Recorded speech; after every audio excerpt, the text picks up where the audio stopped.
मुझी सिंधड़िया ताए सदके मुझी जाल ओ सुनी मुझी सिंधड़िया ताए सदके मुझी जाल ओ आए सिर कुर्बान अली नवाज रिंद चवे अल्लाह अली नवाज रिंद हैदराबाद का असा जानी बा आकम अली असा प्यारो बा जानी बा अदा आज़ीम सेड़ा ऐं दरवेश बकवादी मुख्तार बाजेरा ही शायर दिसी चे तो पर केड़े नमूने सा विड़िया त दुश्मन विड़ंदासी वतन खातर जन दींदासी विड़िया त दुश्मन विड़ंदासी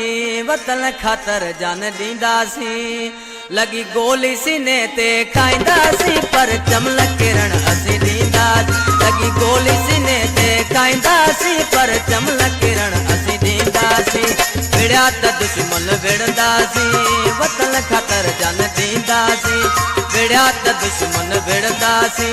वतन खातर जन दींदासी लगी गोली सीने ते खाईंदासी पर चमल किरण असी दींदासी लगी गोली सीने ते खाईंदासी पर चमल किरण असी दींदासी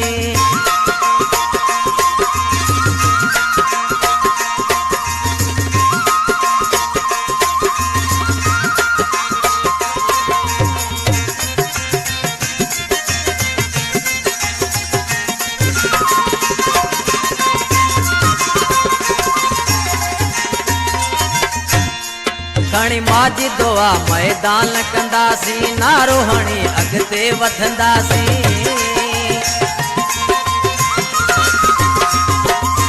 खणी माजी दोआ मैदान कंदासी नारो हणी अगते वधंदासी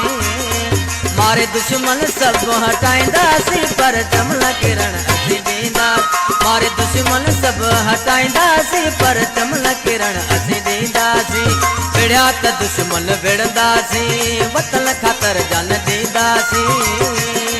लगी गोली सीने ते खाईंदासी पर चमल किरण असी दींदासी लगी गोली सीने ते खाईंदासी पर चमल किरण असी दींदासी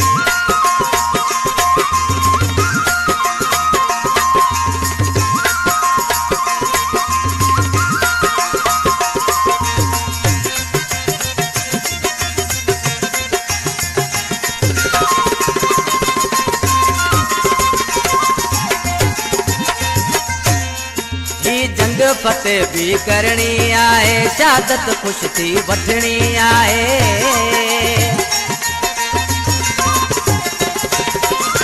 जंग फतेह भी करनी आए शहादत खुश थी वठनी आए मुल्क सजे के बचाईंदासी पर चमल किरण असी दींदासी मुल्क सजे के बचाईंदासी पर चमल किरण असी दींदासी विड़िया त दुश्मन विड़ंदासी वतन खातर जन दींदासी लगी गोली सीने ते खाईंदासी पर चमल किरण असी दींदासी लगी गोली सीने ते खाईंदासी पर चमल किरण असी दींदासी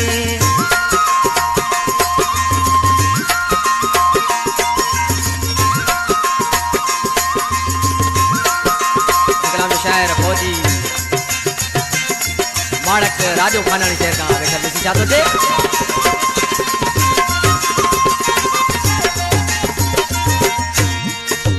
हूंदो कफन आसिर ते लगारी रात दी हुंदी आहे तयारी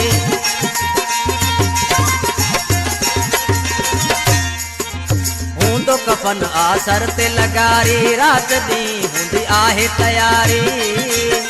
फौजी फर्ज निभाईंदासी पर चमल किरण असी दींदासी फौजी फर्ज निभाईंदासी पर चमल किरण असी दींदासी विड़िया त दुश्मन विड़ंदासी वतन खातर जन दींदासी लगी गोली सीने ते खाईंदासी पर चमल किरण असी दींदासी लगी गोली सीने ते खाईंदासी पर चमल किरण असी दींदासी